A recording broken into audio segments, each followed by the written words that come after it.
Olam 7, Televisión Internacional, presenta su mensaje, el pregón del tercer ángel, llevando el mensaje de la verdad presente a la luz de las Sagradas Escrituras y los testimonios del espíritu de profecía, a toda nación, tribu, lengua y pueblo, con temas de importancia para el crecimiento espiritual, guiando y preparando al pueblo de Dios para la venida de nuestro Señor Jesucristo. Olam 7 Internacional, sanando, educando y reconciliando. Feliz sábado, mis queridos hermanos. Sean bienvenidos en este sábado glorioso y santo de Jehová. Es nuestro privilegio estar con ustedes acá en su iglesia adventista, El Fuerte Pregón, y nos unimos. Llegamos a través de esta señal de su canal amigo Olam 7 Internacional. Estamos llegando hasta su hogar en este santo sábado a través de las diferentes plataformas.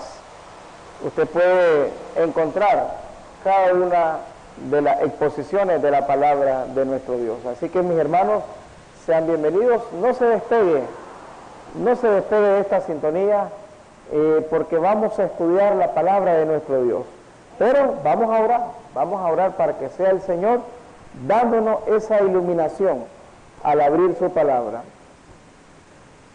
Amado Padre, gracias te damos, Señor, en esta mañana por darnos el gozo de estar acá para estudiar tu palabra. Queremos, Señor, que el Espíritu Santo, el Espíritu que inspiró al profeta, el Espíritu que convence de todo pecado, pueda convencernos a nosotros. Que esta mañana tu palabra sea una delicia para cada uno de nosotros. Háblanos a través de tu palabra. Acompáñanos, Señor, en este estudio, en el nombre de Jesús. Amén y amén. Muy bien, hermanos, esta mañana vamos a entrar de lleno. Hemos venido estudiando a través de los repasos de la escuela sabática. Hemos venido estudiando el tema acerca de los eventos finales. Eventos finales, unos tras otros, van sucediendo. Y obviamente todo indica que Cristo viene pronto. Todo apunta a la venida de Cristo. Nos damos cuenta de las cosas que están pasando a nivel mundial rápidamente. Así que, hermanos, esta mañana pues nos preparamos para eso. Y vamos a hablar un poquito del desenlace final. Vamos a hablar un poquito acerca del desenlace final entre lo que es el bien y el mal. Vamos a usar una palabra que la Biblia usa. Hoy vamos a hablar un poquito del Armagedón, ¿verdad? Vamos a hablar, y en realidad esta es una introducción. Porque realmente cuando nosotros hablamos del Armagedón, tenemos que ubicarnos realmente después de los 1000 años. Es después de los 1000 años de Apocalipsis 20, cuando entonces se da la reunión total de todas las naciones, donde van a estar todos los muertos de todos los tiempos y todas las personas que alguna vez habitaron este planeta. Estaremos todos totalmente allí. Así que, mis queridos hermanos, vamos a prepararnos entonces y vamos a ir al libro de Apocalipsis, al capítulo 16. Vamos a ir a Apocalipsis, el capítulo 16. Ahí vamos a ubicarnos en esta mañana, en el capítulo 16 de Apocalipsis. Mientras están cayendo las plagas, mientras el conflicto está arreciando, mientras se siente cada vez más cerca la venida del Señor, en el versículo 12,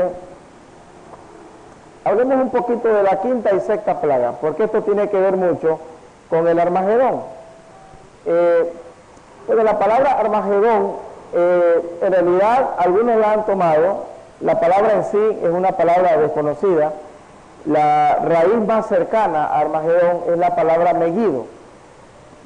Algunos creen que Armagedón de Megiddo tiene que ver con aquel campo de la batalla donde Josafat venció a los ejércitos que estaba atacando a Israel y a Judá, y todos recordamos aquella victoria de Josafat con alabanzas.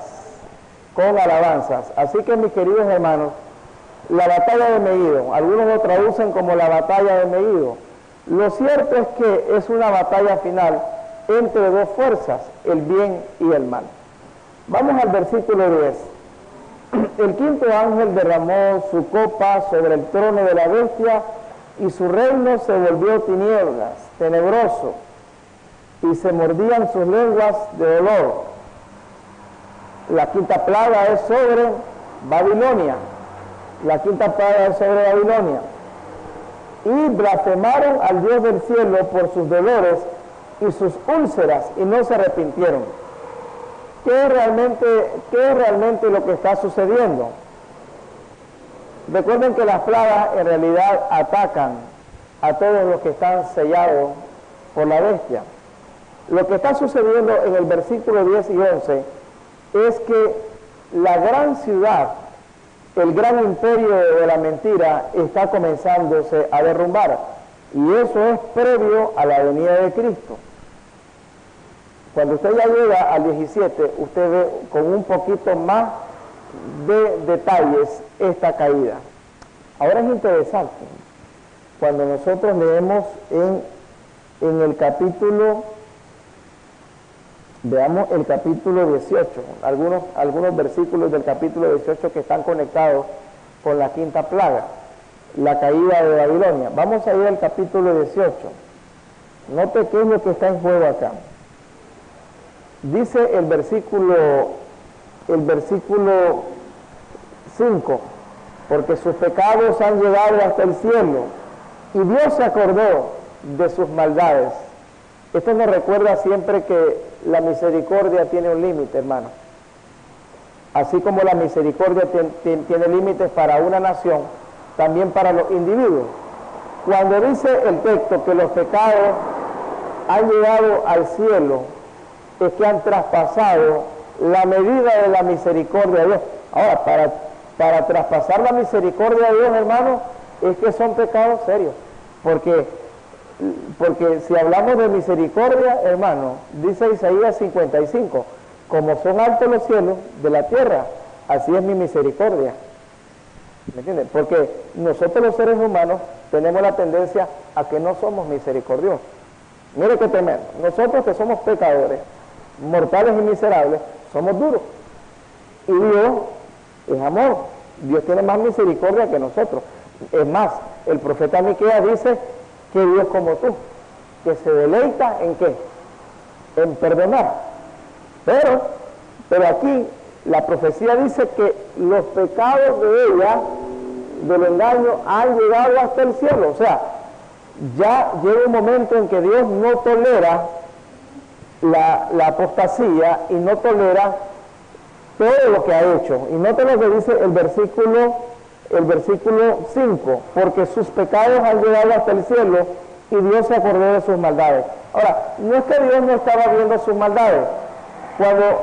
Cuando dice la palabra acordarse, en la Biblia tiene dos significados. Podría tener más, pero hay dos importantes significados. Por ejemplo, cuando dice que en 1 Samuel Dios se acordó de Ana, ¿a qué se refiere? A que Ana salió embarazada.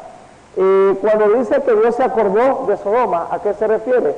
A que Dios iba a arreglar cuentas con Sodoma. El acordarse en la Biblia significa dos cosas: que Dios te visita con misericordia, pero también que Dios te visita con juicio. En este caso, se acordó de ellos, pero de mala manera. Así que nosotros tenemos que hacer que Dios se acuerde de nosotros, pero por las buenas cosas que nosotros hacemos, ¿verdad?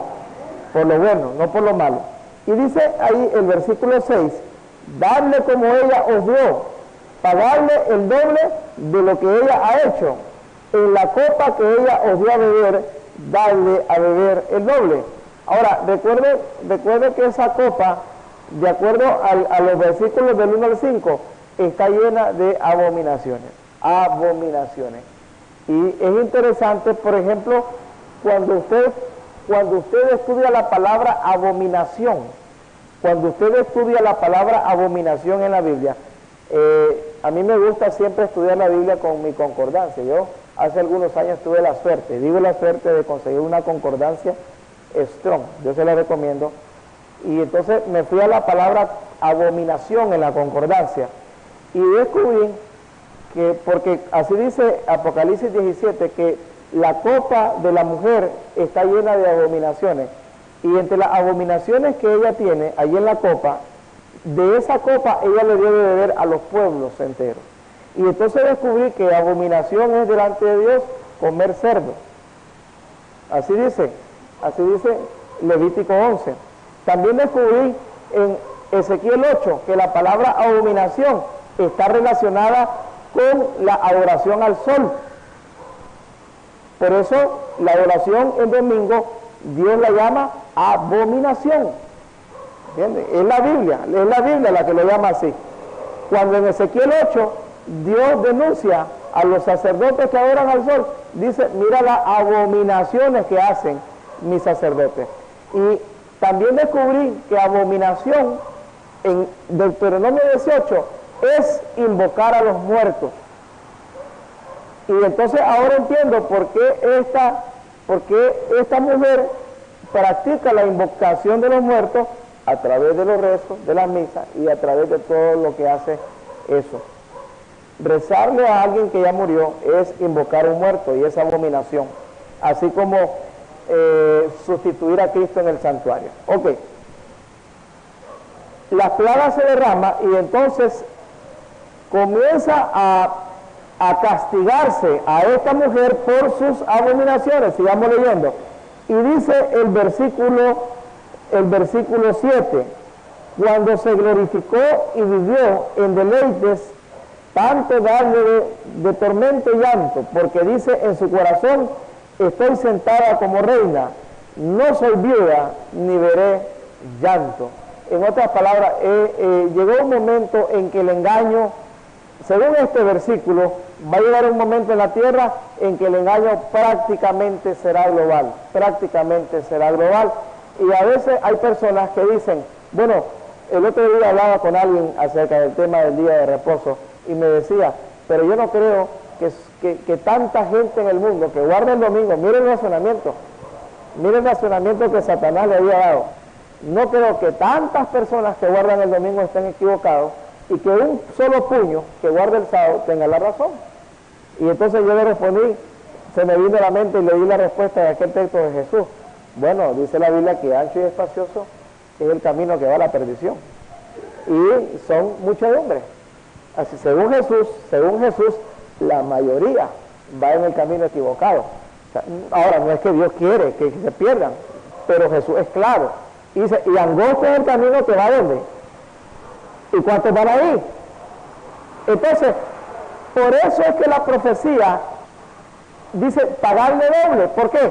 Porque el daño mayor del engaño de la inmortalidad del alma, porque recuerden que hay dos bases esenciales de Babilonia: inmortalidad del alma, que eso lo practican incluso las religiones no cristianas. Babilonia es antiquísima, y eso ellos establecieron dos engaños allá en Génesis 11, la adoración al sol y la adoración de los muertos. Y eso lo practican las religiones en el África, las religiones tribales del África, lo practican el hinduismo, lo practica el zoroastrianismo. Incluso algunos países son tan abiertos que algunas banderas fueron hechas con esto. Por ejemplo, la bandera de Japón, ¿qué es lo que tiene ahí? Un sol. Porque de acuerdo a la religión de Japón, el emperador es el hijo del sol, como creían los faraones en Egipto. Lo tiene la bandera de Uruguay, lo tiene la bandera de Argentina, y casi todo el mundo tiene una veneración al sol. Usted puede verlo, eso es muy común, pero eso tiene raíces en la antigua Babilonia. Ahora dice el versículo 8, por eso en un solo día vendrán sus plagas. Esto nos dice algo importante. El versículo 8, cuando hablamos de las plagas, no son eventos larguísimos, no son eventos de años, porque obviamente nadie va a sobrevivir a esto. Dice en un solo día, incluso más adelante vamos a ver que utiliza la palabra en una sola hora, De acuerdo a Números 14 y a Ezequiel, día en profecía equivale a un año. Son eventos de meses o semanas, no son eventos grandes.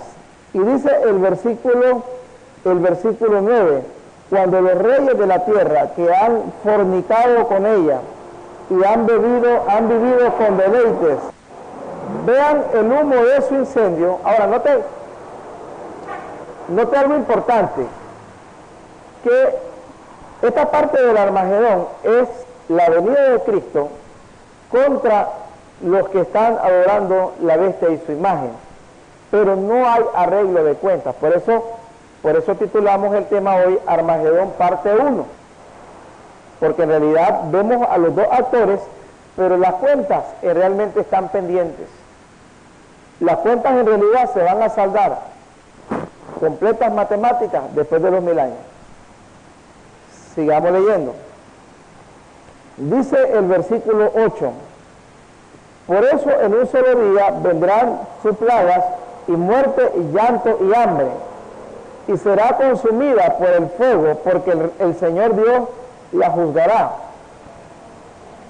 Y cuando los reyes de la tierra que han fornicado con ella y han vivido en deleites vean el humo de su incendio, llorarán y se lamentarán sobre ella. ¿Qué es lo que nos enseña el versículo? ¿Qué es lo que nos enseña el versículo 9? De que parte de la fuerza de este movimiento, de esta fuerza, es la parte política. Cuando hablamos de los reyes de la tierra, estamos hablando del poder político, Es una de las bases fundamentales de Babilonia, la fuerza política. Por eso ellos hacen uso de la fuerza, ¿verdad? Y eso lo vemos cuando la profecía desde el capítulo 13 habla de la segunda bestia que representa los Estados Unidos de Norteamérica, la bestia que ayudó a la otra bestia cuya herida mortal fue sanada. En 1798 el papado recibe su herida en ocasión de la Revolución Francesa. Adelante, hermano Martín. Utiliza el micrófono para que los hermanos en la plataforma también puedan seguir sus comentarios. Feliz sábado. Quería hacer notar algo de que lo que está ocurriendo actualmente en este mundo. En Europa, Alemania, Bélgica, están arrasados por inundaciones. En Norteamérica, una parte está inundada y otra parte está cayendo fuego, ¿verdad? En otros países, de repente se abren unos grandes agujeros y lo que está en esa parte se va con todo. ¿Por qué traigo esto a colación?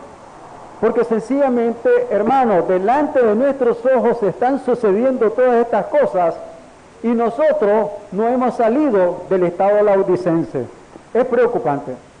Es decir, nosotros estamos viendo, pero no vemos. Estamos oyendo, pero no oímos. Y estamos palpando el asunto, cómo está claramente estableciéndose en este mundo entero tantas cosas, ¿verdad? Tanta perversión en la humanidad. Y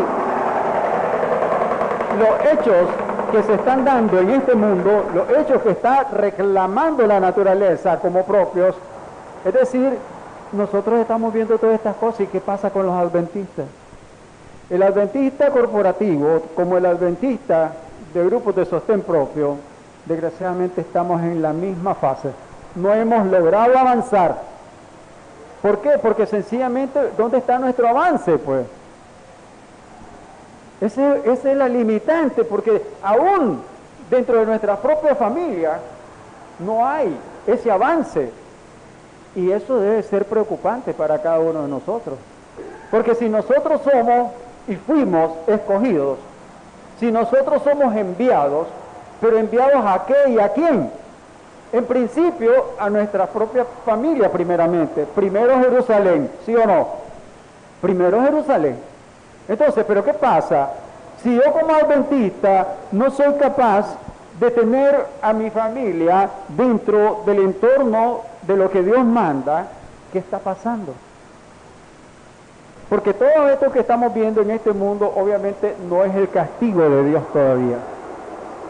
Pero hay un reclamo de la propia naturaleza increíble, porque el hombre ha afectado su entorno, su biodiversidad, su ecosistema, como se le quiera llamar. Pero nosotros estamos viendo la destrucción delante de nuestros ojos y nosotros como que no pasa nada. Es un asunto preocupante. Así que traigo esto a colación, hermanos, porque realmente nosotros debemos de estar entendiendo cuál es nuestra condición delante de Dios. Que Dios me los bendiga. Amén, gloria a Dios. Muy bien, gracias hermano Martín. ¿Qué es lo que está sucediendo entonces? Se quebranta ese poder, obviamente la fuerza política le da mucha fuerza, y entonces ahora volvamos al capítulo 16, al versículo 12. Esto prepara ahora noten que esta caída, esta quinta plaga se da previo a la venida de Cristo, y quizás un poco antes incluso de la sexta plaga. Es una parte en la cual, y esto se va a repetir durante el milenio, después de los 1000 años, hay una parte en el conflicto de los siglos donde Elena de White, cuando habla del juicio final, cuando Elena de White habla del desenlace final, Elena de White en algún momento dice de que los perdidos se dan cuenta de que Satanás los ha engañado. Hay ese sentimiento de perdición, pero es demasiado tarde. Igual acá, en la quinta plaga, dice que la ciudad queda en oscuridad y el Éufrates se seca. Recuerden ustedes que en la antigua Babilonia el Éufrates era la vida de esta ciudad. Y fue una de las estrategias de los medos y los persas desviar el Éufrates. Entonces, en la Biblia las cosas siempre tienen un paralelismo. Luego dice el versículo 12, y el sexto ángel derramó su copa sobre el río Éufrates, y su agua se secó para preparar el camino para los reyes que vienen del oriente. Estamos hablando entonces de la quinta y sexta plaga como un derrumbamiento de la mujer de Apocalipsis, en este caso de Babilonia.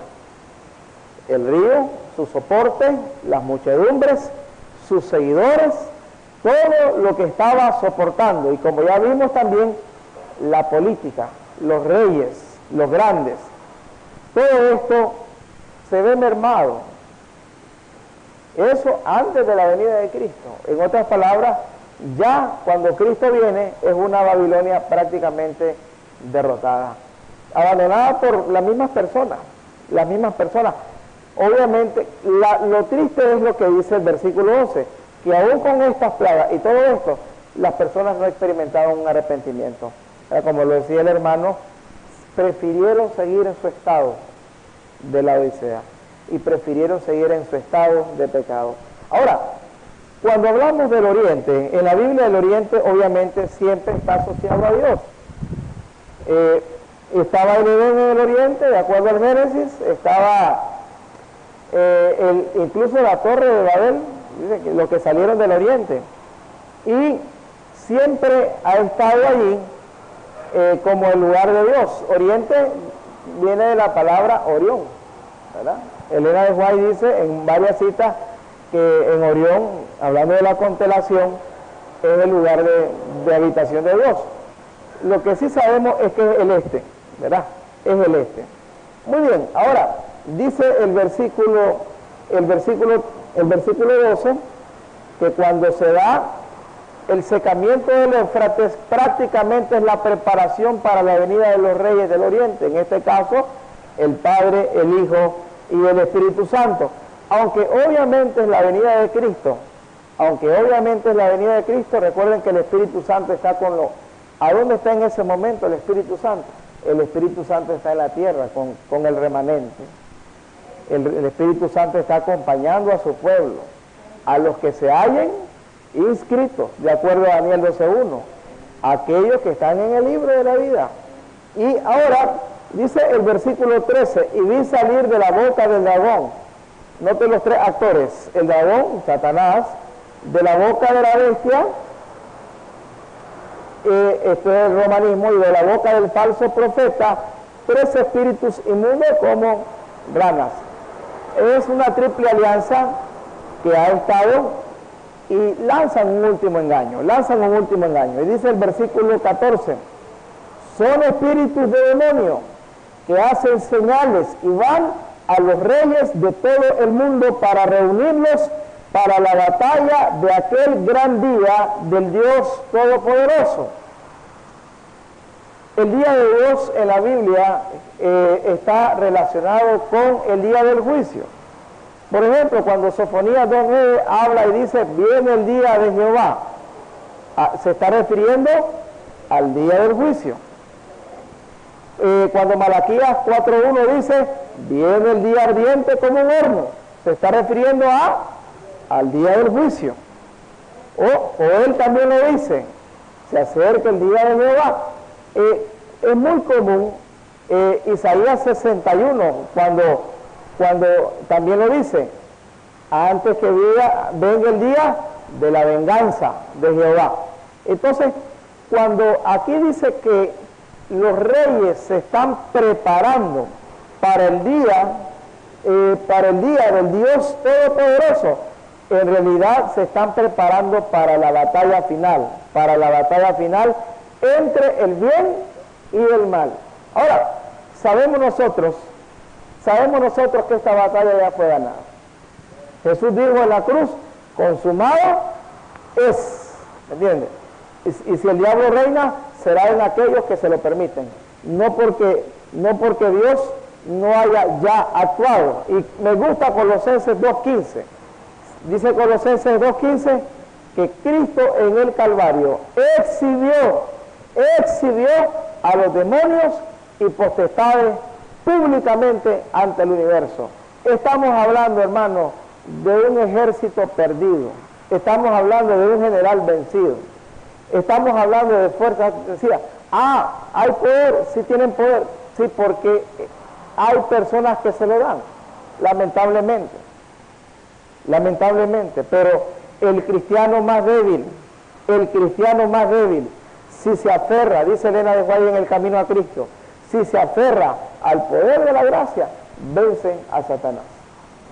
El secreto está en Cristo, hermanos. Y recuerden lo que decía el apóstol, todo lo puedo en ¿quién? Que me da la fortaleza.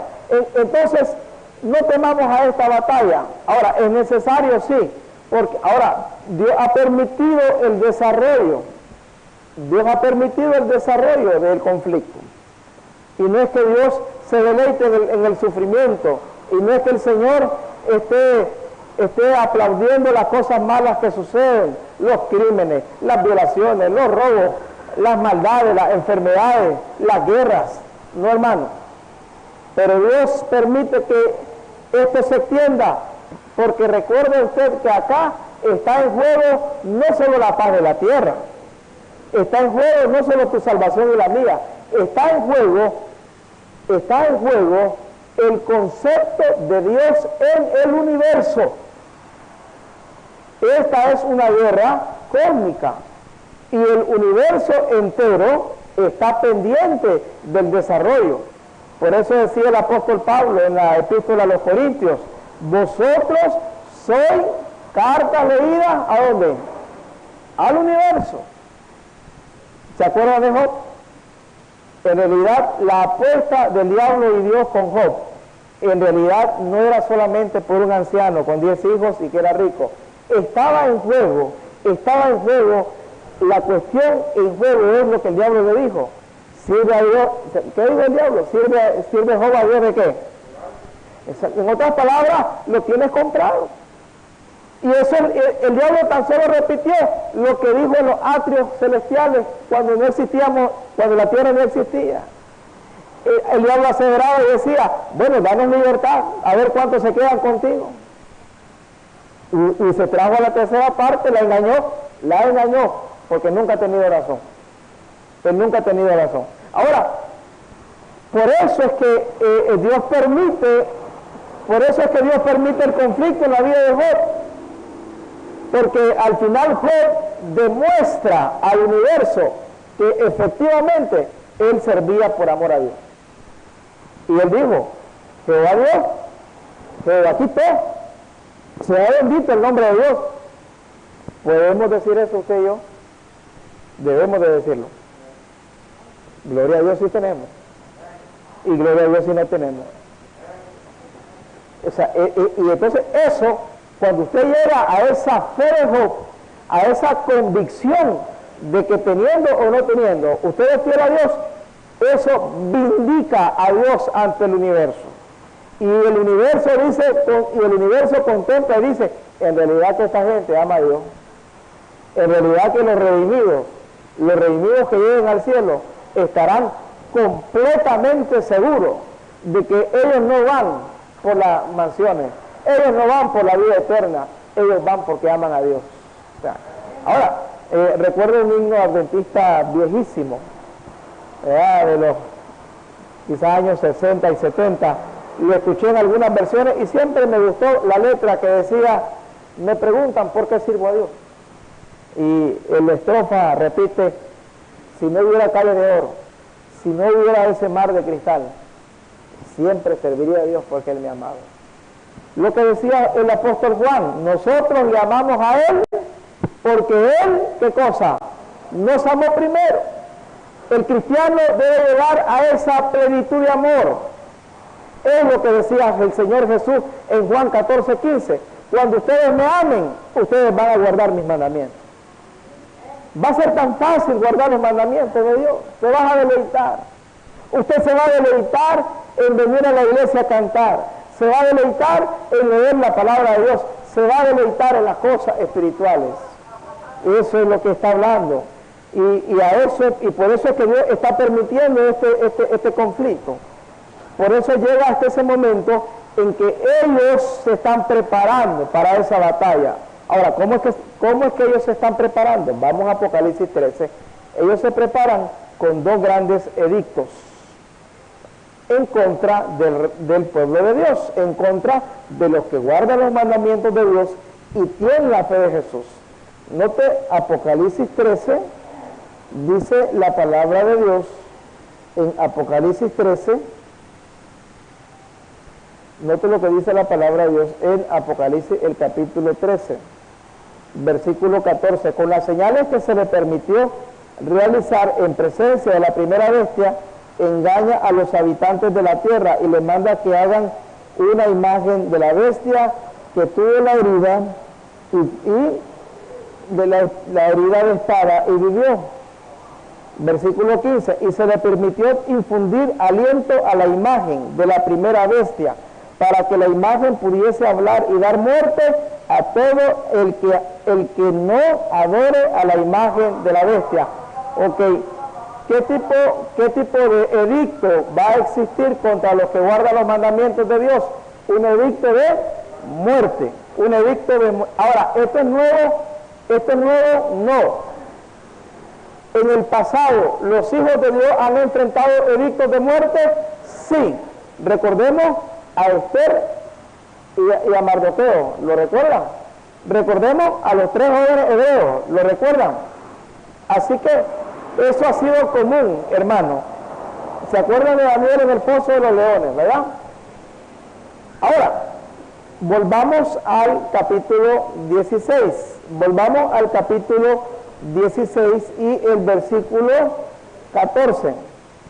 El versículo 15, note bien. Vamos a ir al versículo 15. Mirad que yo vengo pronto. Mirad que yo vengo pronto. El mensaje de Dios es van a haber estos edictos, van a haber estas situaciones, van a existir, la situación va a parecer como que es desesperada, pero dice, mirad que yo vengo pronto, dice el Señor, mirad que yo vengo pronto. Bienaventurado el que vela y guarda su ropa para que no ande desnudo y vean su vergüenza. Ahora, ¿cómo evita usted estar desnudo? La fórmula la dio el testigo fiel. ¿Se acuerdan del mensaje del testigo fiel? Yo te aconsejo, dice el testigo fiel, que compres de mí vestidura blanca. ¿Quién es el que te otorga las vestiduras blancas? Cristo Jesús, Cristo Jesús, Cristo Jesús. La clave, hermano, es permanecer en Cristo. La clave es perseverar en Cristo, en todo este conflicto final. Ahora, van a haber edictos, van a haber expropiaciones, van a haber persecuciones, van a haber embargos. La profecía no se equivoca. Y le doy una prueba. Me preguntaban algunos, bueno, este poder va a prohibir comprar ni vender.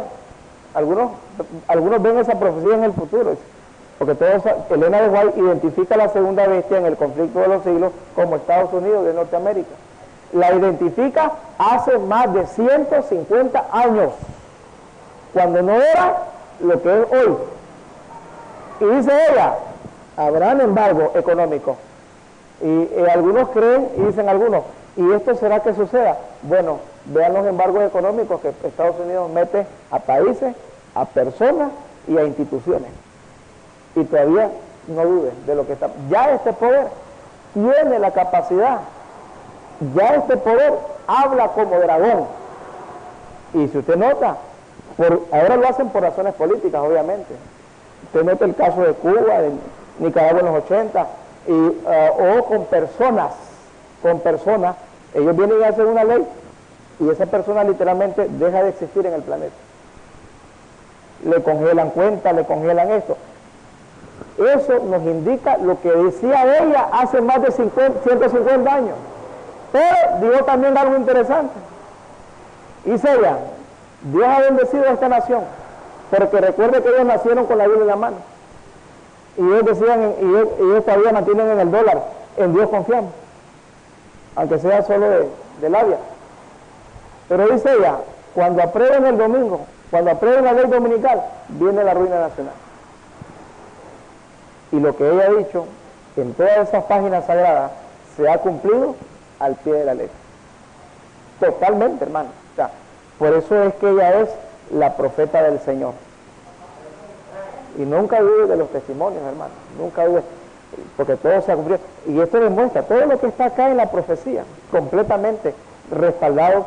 Elena de White tan solo estaba siendo iluminada por el Espíritu Santo. Ahora, veamos rápidamente lo que dice el versículo 15. Aquí viene ahora la invitación a la preparación para nosotros, hermano. Porque está bien conocer estos eventos, está bien conocer y saber de que el mundo se encamina a una conflagración, ya no de comunistas ni de capitalistas, no de izquierda ni de derecha, no. ¿Saben qué consiste el conflicto final? Adoradores del sábado, adoradores del domingo. Sencillo. Los que guardan los mandamientos de Dios y los que guardan los mandamientos de los hombres. Dos pueblos, una decisión. Y dice el versículo 16, entonces reunieron a los reyes en el lugar que en hebreo se llama Armagedón. Obviamente no es un lugar físico, lo explicamos. Al inicio, algunos pioneros, cuando estudiaron este versículo, el versículo 16, uno de los primeros libros sobre Apocalipsis que escribió la Iglesia Adventista fue el libro de Uriah Smith. Uriah Smith fue uno de los pioneros y él en ese tiempo estaba la caída del Imperio Otomano y entonces en sus primeras interpretaciones de este versículo, específicamente el 16, él ubicaba el Armagedón en tierra bíblica, pero con el tiempo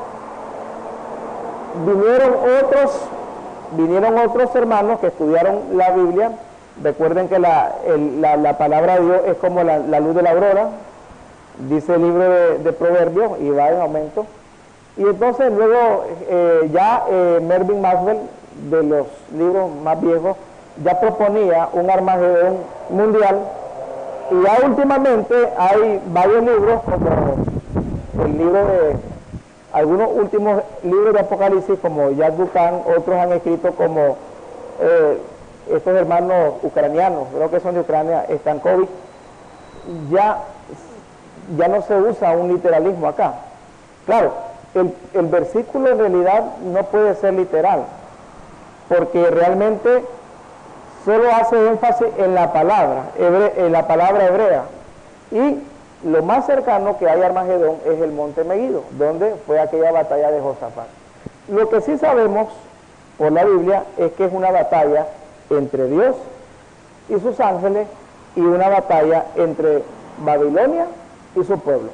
Pero, como lo explicamos al inicio de nuestra escuela sabática, esto es el inicio, porque realmente esta batalla se va a ver, como decimos, en vivo y a todo color, después del milenio. Después del milenio es cuando sí se da la reunión final. Ahora, hay algunos puntos importantes que tenemos que ver acá. En primer lugar, no es que Dios hace la batalla y nosotros estamos en fuego cruzado. Vamos a ir al Salmo 50. En el Salmo 50, y luego vamos a verlo en Mateo, Dios primero salva a su pueblo antes de barrer con toda la tierra. Note lo que dice el Salmo 50. Salmo 50, versículo 3. Note bien, Salmo 53. Vendrá nuestro Dios y no callará. Miren, o sea, no viene en secreto, contrario a lo que han enseñado el dispensacionalismo y el rap. Él viene en poder y gloria, hermano. No se debe engañar por una venida en secreta. Él viene y no va a callar. Vendrá nuestro Dios y no callará. Fuego consumirá delante de él. Pero de acuerdo a 2 de Tesalonicenses, ese fuego emana de los rayos de luz de Cristo. Eso dice Pablo. Dice, cuando habla del anticristo, dice Pablo, a quien el Señor consumirá con el fulgor de su venida. Por eso dice Hebreos que Dios es fuego consumidor.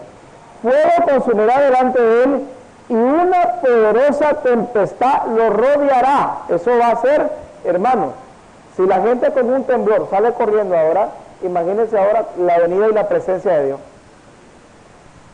¿Han visto ustedes las personas cómo se ponen nerviosos? Cuando un día de esto hubo uno, yo iba en bus, yo solo cuando llegué a mi casa me dijeron que había temblado. Yo ni cuenta me di.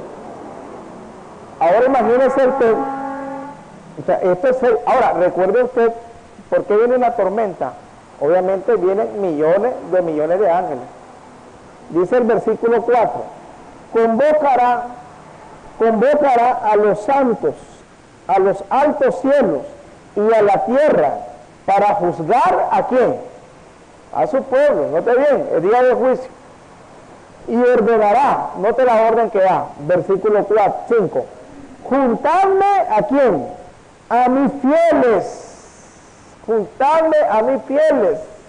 Por eso yo le explicaba que el Armagedón en su primera fase en realidad es el rescate del remanente, es la liberación del pueblo de Dios. ¿Y cuál es la orden que Dios le da a los ángeles? Juntadme a mis fieles. Ahora, ¿a dónde más nosotros encontramos estas dos figuras? La encontramos en la parábola ¿se acuerdan de la parábola de la siembra y del trigo y la cizaña? Ahí Jesús dice en Mateo 13 de que serán los ángeles los que harán la separación. Dice, no os toca a vosotros, dice, cuando venga la cosecha, Dios enviará a sus ángeles para hacer la separación entre el trigo y la cizaña. Luego, entonces, dice, note qué impresionante, lo primero que Dios hace es enviar a sus ángeles hasta los rincones de la tierra. El sábado pasado estudiamos que en el tiempo de angustia el pueblo de Dios habrá salido de las ciudades. Porque en las ciudades es donde está cayendo la mayor cantidad de plagas. Donde estén los hijos de Dios, juntadme a mis fieles. ¿Quiénes son esos fieles? Los que hicieron conmigo pacto, ¿con qué? Con sacrificio. Los que hicieron conmigo pacto con sacrificio. Son aquellos que, a pesar de sus bienes, a pesar de sus vidas, a pesar de todo, decidieron ser fieles a Dios. Como lo dice Cristo en Lucas 8 y en Mateo 8. Si alguno quiere venir en pos de mí, alguno quiere ser mi discípulo. ¿Cuántos queremos ser discípulos de Cristo? Amén. Bueno, atengámonos a lo que va a pasar. Niéguese a qué? A sí mismo. Y negarse de todo. Amén. Amén. Amén. Yo estoy aprendiendo como ustedes, hermanos. Como dijo el apóstol, yo no es que pretenda haberlo alcanzado todo, ni es que yo sea perfecto. Pero dejamos todo lo que queda atrás y proseguimos al blanco. Entonces, ellos son los que pactaron, hicieron pacto. Ahora, usa la palabra, pacto con sacrificio. No es que es fácil, no, nadie ha dicho que es fácil, aunque algunos hoy en día predican el famoso evangelio de la prosperidad, ¿verdad? Venga y acepte a Cristo y le devolvemos a su esposa. Venga y acepte a Cristo y le devolvemos al marido. Venga y acepte a Cristo y le triplicamos los tramos. Hermano, ese evangelio no sale en la Biblia. Claro, Dios bendice, amén. Claro que sí. No le estamos diciendo que Dios no lo va a bendecir, pero tampoco lo estamos engañando. Porque dice que el pacto con Dios involucra negamiento e involucra sacrificio. Muchas veces, bueno, algunas cosas que a nosotros nos gustan, pero al Señor no. Y entonces nos tocará decir como Pablo, ya no digo yo. ¿Verdad? Ya no digo yo. Ahora, en Mateo 24 está graficada esto que decía el salmista. Vamos a ir rápidamente al capítulo 24. Mateo, el capítulo 24. Ahí vamos a cerrar, creo que el tiempo ya se nos va agotando, ¿verdad? Mateo, el capítulo 24. ¿Verdad? A ver cuánto me queda, doctor. El capítulo 24 de Mateo, vamos a leerlo en el versículo 29. Miren lo que dice, ahí vamos a ir cerrando. Mateo 24, 29. Enseguida, después de la tribulación, según el rapto, la iglesia no pasa por la tribulación, pero aquí dice que sí. Créale a la Biblia, no le engaño. Después de la tribulación de aquellos días, el sol se oscurecerá, la luna no dará su resplandor, las estrellas caerán del cielo y los poderes de los cielos serán sacudidos. Entonces aparecerá en el cielo la señal del Hijo del Hombre, y todas las naciones de la tierra se lamentarán y verán al Hijo del Hombre que viene sobre las nubes del cielo con gran poder y gran gloria. Amén. ¿Habrá lamento? Sí. ¿Por qué? Porque hay muchas personas que oyendo y oyendo no quieren nada. Ok, sigamos leyendo. Y enviará, versículo 31, y enviará a sus ángeles con gran voz de trompeta. ¿Y qué harán los ángeles? Juntarán a sus elegidos de los cuatro vientos de la tierra, del extremo del cielo al otro extremo. Amén. Amén. Los ángeles se van a encargar de levantar al pueblo y obviamente hay una cita, me despido con este pensamiento. Cuando Elena de White escribe un poquito acerca de Guillermo Miller y me decía el otro día un hermano, ¿de dónde sacó hermana White de que un ángel guarda la tumba de Guillermo Miller? Y entonces le explicaba yo, bueno, eso está en la Biblia, y aquí está. Dice que serán los ángeles los que van a levantar al pueblo. Lo dice el Salmo 50 y Mateo 24. ¿Quién cree usted, le digo yo, que será el primero en saludar cuando la tumba se abra? El ángel que ha guardado. Por eso dice el salmista, estimada a Jehová la muerte de sus santos. Hay un ángel que guarda a cada hijo de Dios. Y es el primero. Cuando la trompeta suena y la tumba se abre, lo primero que ve el creyente, porque obviamente Cristo no toca la tierra, Él estará, de acuerdo a Pablo dice, estará en el aire. Entonces cuando viene él, el creyente, y la tumba se abre, alguien le dice, le da una bienvenida y le dice, bienvenido. Amén, gloria a Dios. Sueño que para nosotros, decimos nosotros, por ejemplo, el apóstol Pablo tiene casi 2000 años de muerto, pero para los santos será como que si fuese ayer. No se siente.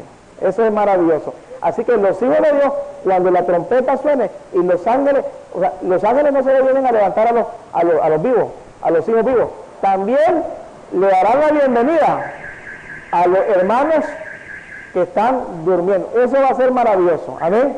Amén. Hermanos queridos, ¿cuántos quieren estar preparados para este Armagedón? Amén.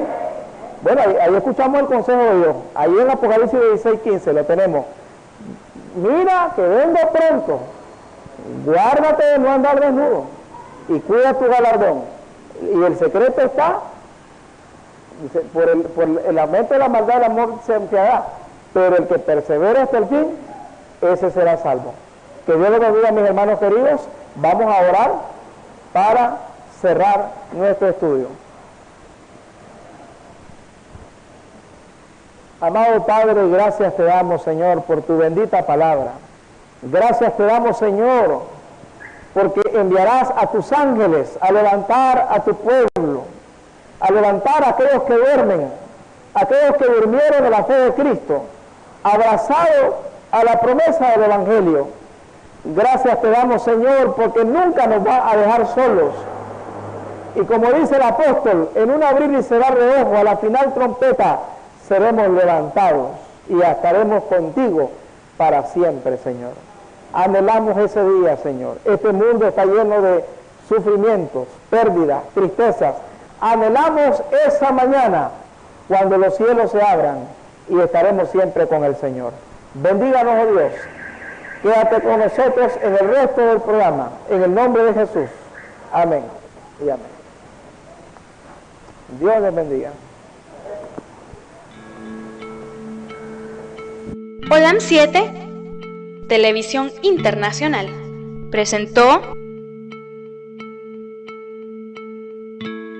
su mensaje El pregón del tercer ángel, llevando el mensaje de la verdad presente a la luz de las Sagradas Escrituras y los testimonios del espíritu de profecía, a toda nación, tribu, lengua y pueblo, con temas de importancia para el crecimiento espiritual, guiando y preparando al pueblo de Dios para la venida de nuestro Señor Jesucristo. Olam 7 Internacional, sanando, educando y reconciliando.